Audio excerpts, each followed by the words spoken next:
Bocoran, dalam tanda kutip, putusan MK soal Pilpres 2024. Oleh Denny Indrayana, ahli tata negara. Bagaimana prediksi putusan MK terkait Pilpres 2024?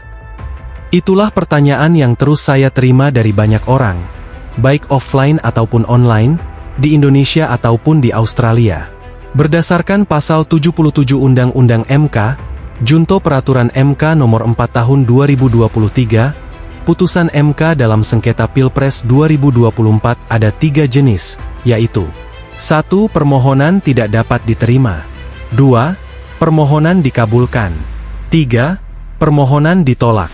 Saya meyakini, Mahkamah tidak akan memutuskan permohonan tidak dapat diterima, karena permohonan paslon 01 dan 03 jelas memenuhi syarat formil untuk diputuskan pokok permohonannya.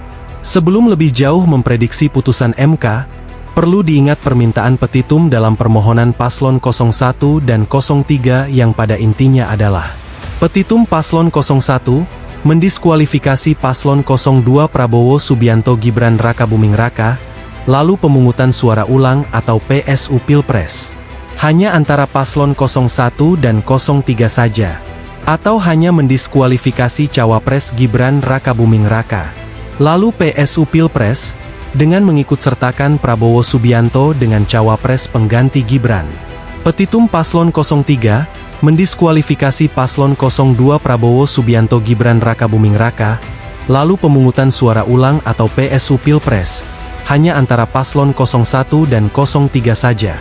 Setelah melihat jalannya persidangan, bukti-bukti yang dihadirkan, termasuk keterangan saksi, ahli dan para menteri, juga memperhatikan komposisi dan rekam jejak 8 hakim konstitusi yang menyidangkan, saya menduga putusan Mahkamah adalah di antara 4 opsi berikut.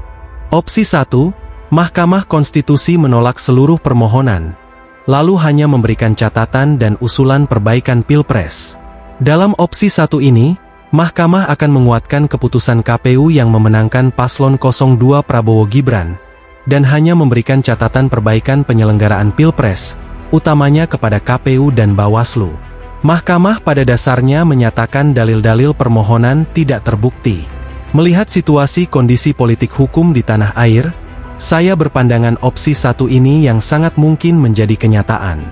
Opsi kedua, Mahkamah Konstitusi mengabulkan seluruh permohonan. Dalam opsi 2 ini, Mahkamah mengabulkan diskualifikasi paslon 02 Prabowo Gibran, dan melakukan PSU hanya di antara paslon 01 dan 03. Dari semua opsi, melihat situasi kondisi politik hukum di tanah air, termasuk rumit dan sulitnya proses pembuktian, saya berpandangan opsi 2 ini hampir muskil bin mustahil terjadi. Opsi ketiga, Mahkamah Konstitusi mengabulkan sebagian permohonan, yaitu mendiskualifikasi cawapres Gibran Rakabuming Raka. Dalam opsi 3 ini, Mahkamah mengabulkan salah satu petitum paslon 01, yang memberi alternatif hanya Gibran yang didiskualifikasi, dan Prabowo dapat kembali ikut PSU dengan pasangan cawapres yang baru.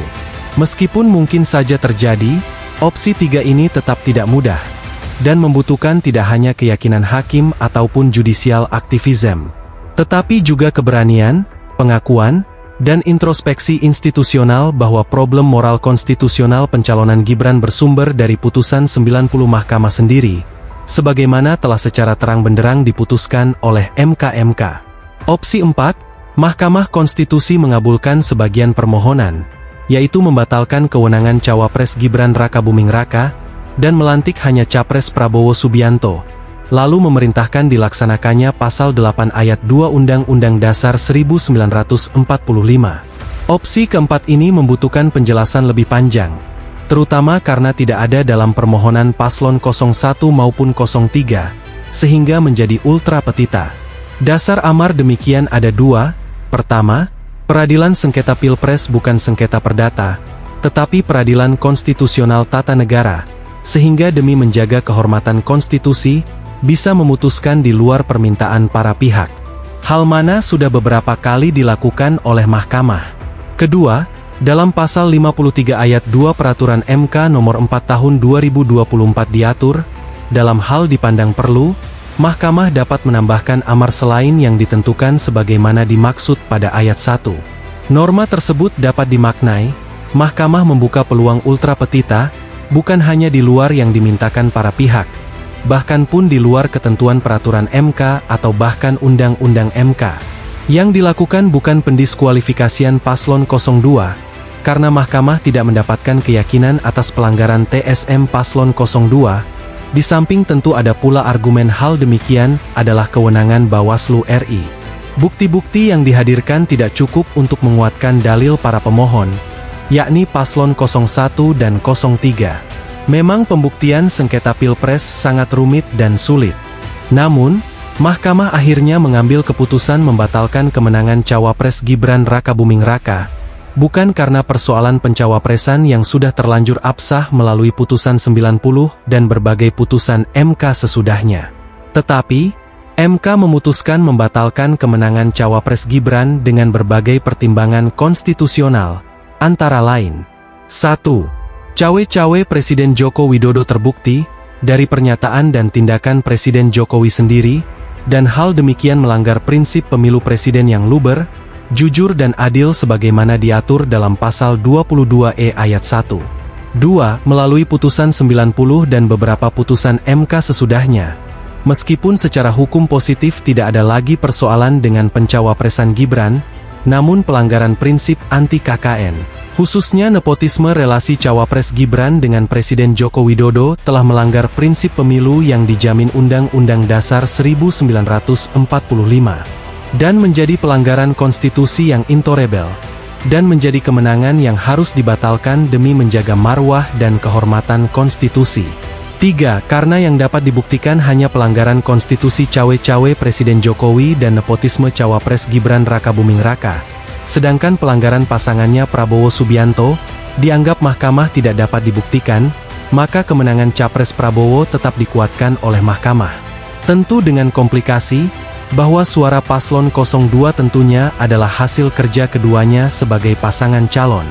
Opsi keempat ini sejatinya punya bobot politis, selain yuridis. Karena dia seakan-akan menjadi jalan tengah atau kompromis, antara hukum yang moralis idealis, dengan politik yang pragmatis realistis. Bagi kekuatan politik yang diam-diam menolak dilantiknya Cawapres Gibran dengan berbagai alasan, opsi keempat ini menjadi bagian dari solusi. Karena pasal 8 ayat 2 Undang-Undang Dasar 1945, memberikan waktu paling lambat 60 hari bagi MPR, untuk memilih wapres dari dua calon yang diusulkan Presiden Prabowo Subianto, tentu setelah pelantikan pada 20 Oktober 2024. Persoalannya, 6 bulan menjelang pelantikan, saya yakin Presiden Jokowi tentu tidak akan diam. Selain itu, yang tidak kalah penting adalah, seberapa kuat dan berani bukan hanya mayoritas hakim MK, tetapi juga partai-partai politik untuk bersepakat menggolkan opsi putusan keempat yang demikian. Sejauh ini, belum ada kekuatan politik yang berani melawan pelanggaran bahkan kejahatan konstitusional yang terang benderang dilakukan oleh Presiden Joko Widodo. Hampir semua kita tunduk dan takluk atas berbagai kezoliman konstitusi yang sejatinya dilakukan secara telanjang oleh Presiden Jokowi. Sewajibnya hakim-hakim konstitusi selaku negarawan, statesmanship bukan partisanship, mampu melepaskan diri dari penjajahan, penghambaan, dan ketakutan atas kuasa otoritarian Presiden Jokowi, yang sebenarnya sudah akan berakhir masa jabatannya. Namun, hakim konstitusi juga manusia, kecuali ada kejutan luar biasa. Terus terang saya tidak yakin, para hakim konstitusi mau berkorban dan menjadi pahlawan demi menyelamatkan negara demokrasi konstitusional Republik Indonesia. Opsi mana yang akan diputuskan oleh Mahkamah Konstitusi? Akankah ada kejutan? Saya yakin tidak. Saya prediksi, MK belum punya dukungan bukti dan keberanian untuk memutus di luar opsi putusan yang pertama, yaitu menolak seluruh permohonan, dan hanya memberikan catatan perbaikan atas pelaksanaan Pilpres 2024.